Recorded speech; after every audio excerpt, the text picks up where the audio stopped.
One final thing that is a big problem, really easy to do, and not great, is don't go it alone.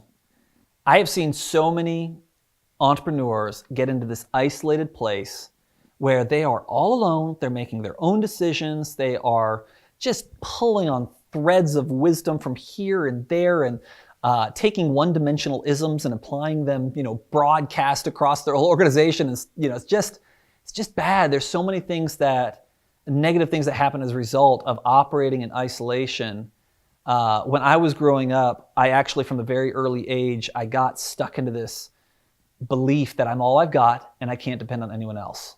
And I believed I came to agree with that lie through whatever, a rough childhood, that kind of thing, right? And I also had this belief that feelings got in the way of progress and were childish. And that included both positive and negative feelings. So it's like any feelings, I couldn't get too excited, and I wasn't going to show my anger, because anger was bad, and I wasn't going to show my hurt, and I wasn't going to be afraid. I was never going to be afraid, because that's weak, right? I'm not going to be weak. I'm a leader, I'm an entrepreneur. And so this was the persona that I put on. This was the mask that I wore, not even realizing that it was a mask, not even realizing I was operating in fear, right? We're going back to operating in fear.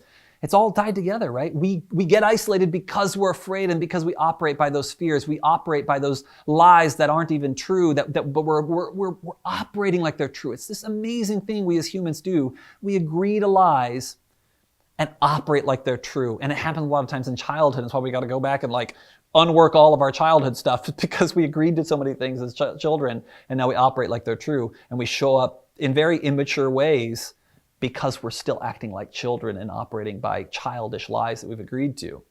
Thanks guys for watching this video. I want to invite you to subscribe to the YouTube channel. Let's keep the conversation going with the community questions on the social media channel of your choice. And finally, for more great content like this, go to originalleadership.com.